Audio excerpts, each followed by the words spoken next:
안녕하세요. 경제와 미적분 한계효용에 대해서 설명해드릴 김은정. 한현주입니다.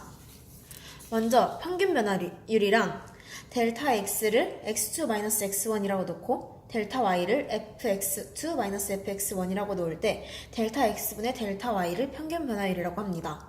따라서 평균 변화율은 x2-x1분의 fx2-fx1, 즉 두 점 사이의 기울기라고 볼 수 있습니다.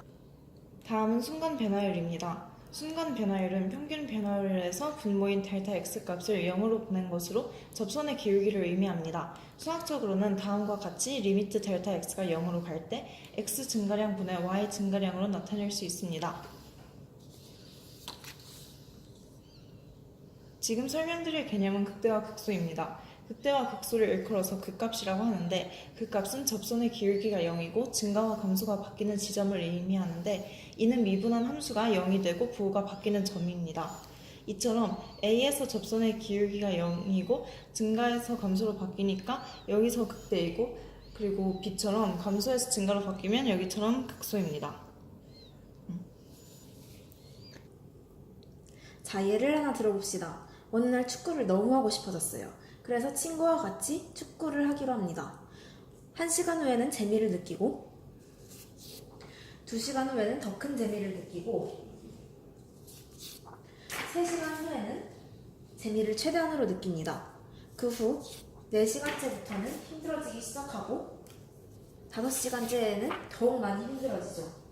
이것을 효용 그래프로 나타낸다면 1시간 했을 때는 효용이 15, 2시간째에는 효용이 25, 3시간 했을 때는 효용이 30, 4시간째부터는 효용이 낮아져 27, 5시간째에는 효용이 더 낮아져 20이 되죠.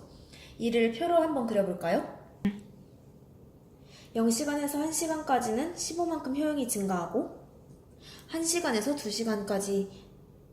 2시간 했을 때는 효용이 10이 증가하고 2시간에서 3시간으로 바뀌었을 때는 효용이 5만큼 증가하지만 3시간에서 4시간으로 바뀌었을 때는 효용이 3만큼 감소하고 4시간에서 5시간으로 바뀔 땐 효용이 7만큼 감소합니다. 그래프의 기울기로 알아볼까요? 1시간째에는 기울기의 그래프가 매우 급하고 2시간째에는 그래프의 기울기가 1시간보다 완만해지고 3시간째에는 그래프의 기울기가 0이 됩니다. 4시간째부터는 그래프의 기울기가 음수가 되죠. 5시간째에는 4시간보다 더 기울기가 급한 음수가 됩니다. 그래서 한계 효용은 아까의 그래프에서처럼 어떤 재화나 서비스에 대한 소비를 한 단위 증가시킴에 따라 변하는 효용의 양입니다. 즉 축구를 1시간 했을 때 변하는 효용의 양이 한계 효용입니다. 이러한 한계 효용은 총 효용을 구한 이후에 구할 수 있는데요. 총 효용은 말 그대로 어떤 행위나 재화에 대해서 얻는 효용의 총량을 의미합니다. 총 효용 함수를 fx라고 해봅시다. 그러면 fx는 델타 단위량분의 델타 효용으로 평균 변화율을 구하는 것과 같습니다. 이때 순간 변화율을 구하듯이 델타 단위량을 계속 쪼개어 0에 가까이 한 것이 한계 효용입니다. 따라서 한계 효용은 리미트 델타가 0으로 갈 때 델타 단위량분의 델타의 총량입니다. 그렇기에 총 효용 함수의 미분이 한계 효용이라는 것을 알 수 있습니다. 한계 효용은 효용 함수에서 한 점에서의 접선의 기울기라고 볼 수 있습니다. 이제 다시 처음의 그래프로 돌아가 보겠습니다. 빨간색 접선의 기울기는 양수입니다. 기울기가 양수일 때는 효용이 증가하고 있다는 것을 볼 수 있습니다. 그런데 여기처럼 이렇게 기울기가 0이 되었을 때는 그래프에서 최대가 되는 것을 알 수 있습니다. 즉 기울기가 0일 때는 효용이 극대화되는 것이지요. 그리고 기울기가 음수일 때는 효용이 감소하고 있습니다. 이 기울기는 한계 효용을 의미합니다. 즉 정리를 하자면 한계 효용이 0보다 작을 때는 효용이 증가하지만 효용이 0이 될 때는 효용이 극대되고 한계 효용이 0보다 작아질 때는 효용이 감소한다는 것을 알 수 있습니다. 따라서 정리를 해보자면 한계 효용이 0이 될 때까지 소비를 해야 효용이 극대화된다는 것을 알 수 있습니다. 이제 한계 효용을 실생활의 예시로 다시 정리해보겠습니다. 정말 목이 마를 때 물을 한 잔 마셨을 때는 기분이 매우 좋아지고 2잔 마실 때까지만 해도 기분이 괜찮습니다. 그런데 3잔 마실 때부터는 물을 마시기 점점 힘들어지기 마련이지요.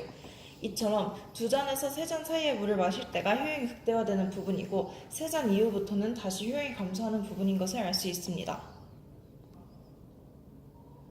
다음의 개념은 평균 효용입니다. 예시로 쉽게 이해해보자면 사과가 5개 있다고 칩시다. 이 사과 5개가 주는 효용이 30이라고 합시다. 따라서 사과 1개당 평균 효용은 6이라고 볼 수 있어요. 이렇듯이 평균 효용은 총 효용 곡선의 원점과 한 점을 이은 직선의 기울기, 즉 평균 변화율의 개념이라고 볼 수 있습니다. 그래프를 직접 그려보면 이렇게 원점과 이를 이은 기울기인 것이죠. 여기에서 평균 효용이 극대화되는 점은 총 효용 곡선의 원점과 한 점을 이은 직선이 총 효용 곡선과 접할 때입니다.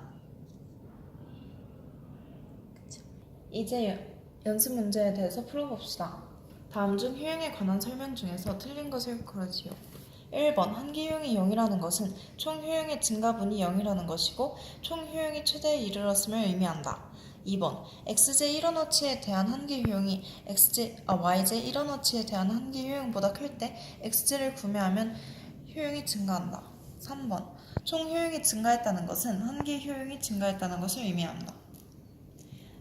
다음 중 틀린 것은 3번입니다. 여기서 볼 수 있듯이 한계 효용이 이처럼 감소를 하더라도 이 효용의 총량은 증가하는 것을 볼 수 있습니다. 따라서 답은 3번입니다. 마지막으로 마무리 퀴즈를 풀어봅시다. 한계 효용이 네모가 될 때까지 소비해야 효용이 극대화. 순간 변화율의 공식은 한계 효용이 0보다 클 때는, 한계 효용이 0보다 작을 때에는 평균 효용이 극대화되려면 답은 1번 0, 2번 리미트 델타 x분의 델타 y, 3번 효용 증가, 효용 감소, 4번 총 효용 곡선의 원점과 한 점을 이은 직선이 총 효용 곡선과 접할 때입니다. 지금까지 경제와 미적분 한계 효용이었습니다.